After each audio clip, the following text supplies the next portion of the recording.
I want to start today by taking you back to a very specific, really tense moment in American history. Okay, set the scene.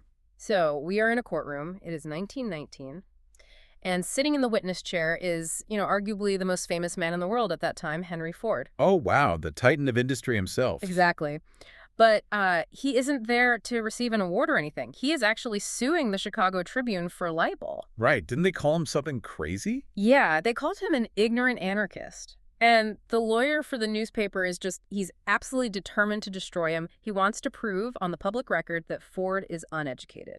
I actually know this story. It's brutal. The lawyer basically starts treating the witness stand like a school desk. It is relentless. He just starts firing off these rapid-fire trivia questions like, who was Benedict Arnold? Or how many soldiers did the British send to America in 1776? Just completely random historical facts. Right. He's trying to catch him out on dates and trivia. He wants to humiliate him in front of everyone. Which is, I mean, it's the classic academic trap, isn't it?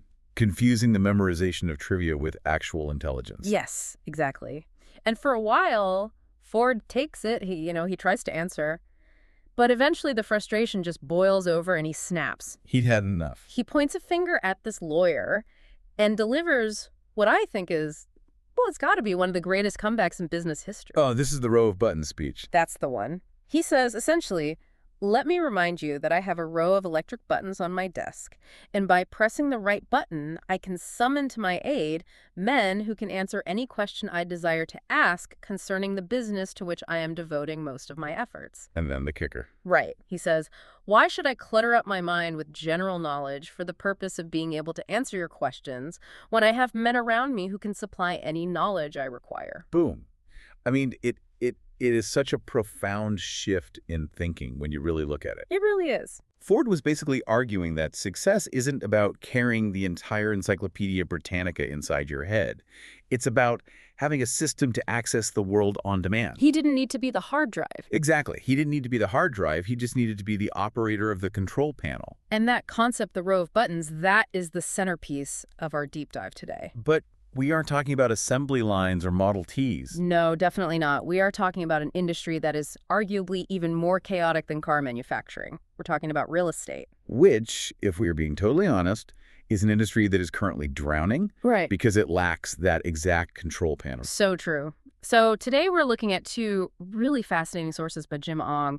We've got The Row of Buttons and the Deal Guidance Custom GPT Solutions Guide. Both great reads. And the premise here is pretty confronting. Ong suggests that most real estate professionals, so agents, investors, lenders, they are operating exactly the way that lawyer wanted Ford to operate. Trying to memorize absolutely everything. Yes, and they are burning out because of it. Because the brain just isn't built for that kind of load. Right. So our mission for this deep dive is to explore why this real estate overload is the actual enemy of your deals, and how something called a custom GPT can serve as your modern digital row of buttons. And I want to be really clear up front here, because I know when people hear GPT or AI, they immediately roll their eyes. Oh yeah, they think, great, a robot writing bad marketing copy. Here's a haiku about a 3-bedroom bungalow. No, that's not what we're doing. We aren't talking about asking ChatGPT to write a funny poem for a listing. Definitely not. We are talking about building a structured deal co-pilot that carries the mental weight for you. This is about operations, not just creativity. Let's unpack that phrase, mental weight, because from the outside looking in, real estate looks painfully simple, doesn't it? Oh, sure. It's the HGTV effect. Buy low, sell high. List it, show it, close it. If you watch reality TV, it looks like you just open a nice door, point at a granite countertop, drink a glass of white wine, and collect a massive check. It looks like a lifestyle, not a grind. Right.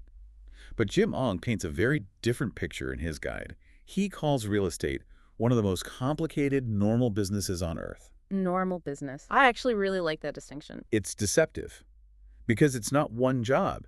It's a stack of completely different, often conflicting skills happening simultaneously. You're wearing a dozen hats at once. Exactly. You have to be a negotiator, a project manager, a contract expert, a construction estimator, a financial analyst, and honestly, essentially a therapist for your clients. All at the same time. And Ong lays out what he calls the complexity map. Yes, the complexity map. And looking at this, it really explains why deals actually fall apart. It's rarely because the agent is, quote-unquote dumb or bad at their job. No, almost never. It's almost never a lack of intelligence. It is cognitive overload. Just look at the layers Ong describes in this map. First, you have the deal types. Right, because a retail deal is totally different from a wholesale deal. Completely different. Selling a nice family home to a newlywed couple has nothing in common with flipping a contract to an investor. Which is different again from a probate case involving, say, a deceased estate and feuding siblings. Or a commercial lease. And here's the danger. If you apply the rules of a retail deal to a wholesale deal, you don't just look silly. You get sued. You get sued. Or you lose a $20,000 earnest money deposit. And then on top of the deal types, you have the invisible tripwires. These are the things that just seem to come out of nowhere. Oh, these are the things that keep agents awake at 3 a.m. Financing rules, for instance. Knowing the tiny differences between FHA guidelines versus conventional loans versus hard money lending. Or HOA restrictions. Yes, you spend 3 weeks negotiating a killer deal for a client who specifically wants to do Airbnb, only to find out on day 21 that the community bylaws forbid rentals less than 30 days. Deal dead, time wasted, client furious. Exactly. Then you add the numbers layer, you've got comps, rehab budgets, holding costs, fluctuating interest rates. And finally, the people layer. Managing highly emotional buyers and sellers against hard, unforgiving deadlines like rate locks or inspection periods. And that is the key insight from the source material here. The human brain is an amazing instrument for creativity and empathy, but it is a terrible filing cabinet. It really is. It is not a CRM, and it is definitely not a compliance department. When you try to force your brain to be all those things at once, memorizing dates, tracking contingencies, recalling specific contract clauses, you get what Ong calls real estate overload. He points out that most deals fail not because of one giant explosion. It's usually not one big cinematic, dramatic moment. No, it's death by 1,000 cuts. It's 10 small things that got missed simply because the agent was tired. A missed deadline, a forgotten follow-up. Or even just a tone in a text message that was slightly off because you were stressed and rushing. That creates friction.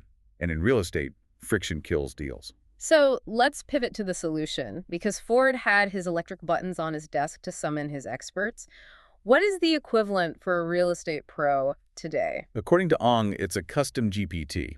Now, we really need to distinguish this from just using AI. How so? What's the difference? Most people use AI like a search engine. They ask a question, they get an answer.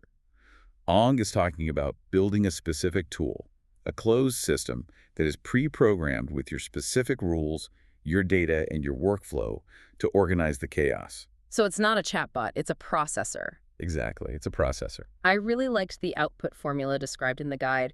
It's not about having a chat with the AI. It's about transforming messy notes into a rigid, reliable structure. Yes, the transformation piece is huge. Let's paint a picture for you here. Imagine you've just gotten off the phone with a really difficult listing agent. We all know the type. They were yelling, they were unreasonable, they threw 3 different demands at you in the span of 2 minutes. You're sitting in your car, you got scribbled notes on a napkin, and you are physiologically stressed. Your heart rate is up, you're probably sweating a little. Usually you'd react emotionally right there. You'd text back something snappy to defend yourself. Which never ends well. Never. But instead, you feed that chaos, your scribbles, the voice memo, the transcript, into the custom GPT. And it doesn't just spit back text. It organizes it. Right. It forces it into a specific format. Summary, the real issue, top risks, options, and next steps. That structure is the magic trick. It is. It forces clarity. It strips away all the panic and ego and just shows you the board. It turns a street fight into a chess match. There are 3 main benefits Ong highlights here. Organizing complexity, consistency, and speed without sloppiness. I want to touch on consistency because I feel like that's vastly undervalued. Oh, it's a huge one. Because humans get tired. You might be the absolute best negotiator in your city at 10 a.m. on a Tuesday after a good night's sleep and a coffee. But at 7 p.m. on a Friday, After 3 deals have gone sideways and you haven't eaten lunch, you are a fundamentally different person. you are exhausted. Your patience is completely gone. You become hangry. And that is when mistakes happen. That's when you send the email that blows up the deal. Exactly. A custom GPT doesn't get tired. It doesn't get hangry. It ensures that your communication tone and your logic remain professional and sharp, even when you personally are ready to just crash. It provides a baseline of quality that never drops. It's leverage. Pure leverage. It shortens the distance between I don't know what to do and here is the plan. So let's make this real for you listening. I want to walk through some of the before and after scenarios from the book. because the before state is painfully relatable for anyone in the industry. Oh, the before state is just the standard real estate existence. Rereading texts, trying to decipher what they really mean. Hunting through 50 email threads to find one specific date, second-guessing your reply. Waking up in a cold sweat at 3 a.m., wondering if you missed a contingency deadline. It's low-level chronic anxiety. That's exactly what it is. The inspection punch to the face. That's a scenario Ong mentions that really stuck out to me. We have all been there. You represent the seller, you get the inspection report back, it's 40 pages long, red ink everywhere. The roof is nearing end of life. The electric panel is a brand that was recalled in the 90s. There's mysterious moisture in the basement. And the deal feels like it's just dying right there in your hands. And the typical before reaction is usually panic. You call your client right away, you sound worried, and the fear just spreads. You say, oh no, they found a lot of stuff. You transfer your anxiety directly to the client. Right. So what is the after with the custom GPT? You feed the report highlights into the system. It strips out the emotion immediately. And it categorizes the issues. Yes. What is a true safety hazard? What is just cosmetic wear and tear? What is actual leverage for a price reduction? So it triages the damage for you. Exactly. And then it drafts a calm, factual summary for the other agent. And more importantly, it gives you talking points for your client that frame the problem as solvable. You go from panic to leadership in 30 seconds. You call a client, say, we have some issues, but here are the 3 clear paths forward. That is a massive shift in value for your client. It's the difference between being a messenger of doom and a true problem solver. Another scenario that really stood out to me was the low appraisal. Ah, a classic deal killer. The house is under contract for $500,000, but the bank says it's only worth $480,000. Usually agents react so defensively to this. They want to fight the appraiser, they get angry, they start pulling random Zillow estimates to prove they're right. Which rarely works. It never works. No. The custom GPT helps you pause. It outlines the options objectively. Appeal the value, and here is the specific data you need to do that effectively shift the price, bridge the gap with cash from the buyer, or walk away. It turns an emotional blow into a simple decision tree. Exactly. And for the investors listening, there's the looks good, feels off moment. This is crucial for investors. Sometimes you get deal fever. Deal fever is dangerous. You want the numbers to work so bad because you haven't bought a property in 3 months. You start ignoring the red flags. You start fudging the numbers to make it work. Oh, I can probably do the roof for half that price. Exactly. The custom GPT acts as an assumption detector. You tell the deal, and it asks the hard questions. Are you assuming the rehab timeline is only 4 weeks? Based on the scope of work you listed, shouldn't it be 8? Are you assuming the after-repair value holds up if the market softens by 5%? It effectively acts as the skeptic on your shoulder. Which is the most valuable person on the team when you're about to spend $100,000? You need someone to tell you no. You need a designated driver for your deal. That's a great way to put it. Speaking of teams, this brings us to an important point in the sources. This methodology isn't just for the solo agent. Ong emphasizes that a transaction is a system involving a whole deal team. Right. You do not drive a deal alone. You have the realtor, the investor, the mortgage loan originator, the title agent. They all carry different parts of the risk. And this row of buttons concept applies to all of them. Absolutely. Take the mortgage pros, the MLOs and brokers. Their world is incredibly dense. How does this help them? Speed and translation. Their world revolves around underwriting conditions, these complex financial requirements from the bank. We need a letter of explanation for the deposit on March 3rd, or we need updated P&Ls. Right. And if they send a borrower a dense, jargon-filled list of banking conditions, the borrower freezes. They get completely scared. They think they're being audited or the loan is falling through. So the GPT acts as a translator. Ideally, yes. A custom GPT can translate those strict conditions into plain English. Here's exactly what we need, here's why we need it, and here's where you can find it. It stops the borrower from panicking, which keeps the loan moving. Exactly. And what about title agents? That seems like a job that is purely paperwork. It's actually purely cleanup. Title work often involves these messy, convoluted email chains with 12 different people on them trying to clear a lien from 1995 or fix an old permit issue. It's a logistical nightmare. The GPT can take that 50 email thread and synthesize it instantly. Here's the outstanding issue, here's who needs to sign, and here's the deadline. It keeps everyone calm. It really emphasizes that line from the book, calm is not a personality trait, calm is the result of structure. That is easily one of my favorite lines from the source material. We look at people who are cool under pressure pilots, surgeons, super agents, and we think they're just born that way. But usually they just have better systems. They aren't relying on their memory, so they aren't stressed. I want to talk a bit about the author Jim Ong, because his background actually explains a lot about why he built the system this way. He's not a tech guy originally. He didn't start in Silicon Valley. No, and that is an important distinction. He is a Florida real estate investor and agent. He is in the trenches actually doing these deals. But before real estate, he spent 15 years as a commercial photographer for major global brands. And if you know anything about high-end commercial photography, it is all about precision. Obsessive precision. Lighting, angles, presentation, tiny details. You cannot hide mistakes in a commercial shoot. If the lighting is off, the product looks bad, and the client walks.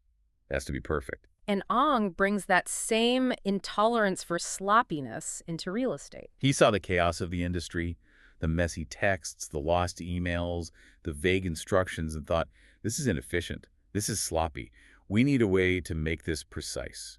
So when he talks about a custom GPT, he's talking about designing it with that photographer's eye for detail. It's not just about getting an answer, it's about getting the right presentation of the answer. Exactly. It's about professional polish. It's about looking at the output and asking, is this client ready? Is this precise? This leads us perfectly to the myth of the super agent. Oh, this is the myth that hurts so many people in the industry. We look at the top producers, the ones doing 50, 100 deals a year, Yeah. and we think they're superhumans. We think they have photographic memories, they never sleep, and they never make mistakes. But the reality, they are systems people. They realized early on that memory is not a strategy. Memory is not a strategy. That's powerful. Real estate scales way faster than your brain does. You can keep 3 deals in your head perfectly. You cannot keep 30. If you try, you will drop the ball and you will get sued. So the super agent is really just someone who has built a better row of buttons. Precisely. They have automated the retrieval of information. They don't rely on remembering to send the email. They have a system that drafts it. They don't rely on remembering the contract deadline. The system flags it. It goes right back to that Henry Ford quote we started with. Success is not what you can memorize. Success is what you can access. And in a world where information is literally everywhere, we are in a state of complete data overload. Really, access and synthesis are the only skills that matter anymore. If you are trying to be a database, you are obsolete. Because computers are better databases than you. Yeah. But if you are the pilot operating the control panel, you are invaluable. That is a powerful distinction. You still drive the car, but you don't have to be the engine. You don't have to be the engine, and you don't have to be the map. You just have to be the driver making the decisions based on the data the car is giving you. Now, as we wrap up, I know a lot of you listening, whether you're agents, investors, or in lending, are probably thinking, okay, I get the concept, this sounds great, I want the row of buttons. But I don't know how to build a custom GPT. Right. I don't want to spend 6 months learning prompt engineering or coding. And that is a totally fair concern. The how is usually the stumbling block. People try ChatGPT once, get a generic answer, and just give up. And this is where the source material is really unique. Jim Ong isn't just writing about this theory. He actually builds these custom solutions for people. He builds the row of buttons. Which makes perfect sense, given that he's an active agent and investor. He's building tools for workflows he actually understands from the inside out. Right. He knows what a hard money proof of funds looks like. He knows what a seller's disclosure looks like. A generic developer doesn't know that. So if you are listening to this and you're feeling that real estate overload and you're thinking, I need this kind of leverage in my business, you can actually reach out to him directly. That is a huge shortcut compared to trying to figure it out yourself on YouTube at midnight. Definitely. So for those who want to explore getting a custom GPT built for their specific role, here are the details straight from the guide. You can find him at dealguidance.com. That's dealguidance.com. And I think he listed a direct line as well. He did. You can actually call or text 813-362-1676. 813-362-1676. Got it. And for those who want to see how these things work visually, because sometimes you just need to see the screen to really get it, his YouTube channel is at Jaimong8075. It is definitely worth checking out just to see the before and after in action. Seeing the chaos turn into order is pretty satisfying. Absolutely. So as we sign off, I want to leave you with one final thought to mull over. We started with Henry Ford refusing to clutter his mind with trivia because he had a system to access the experts. A provocative stance for his time, and honestly, still provocative today. If one of the greatest industrialists in history wouldn't try to run a business using only his memory, why are you trying to manage a 6-layer, multi-million-dollar real estate transaction using only yours? That is the question. Time to build your row of buttons. Thanks for listening to this deep dive. See you on the next one.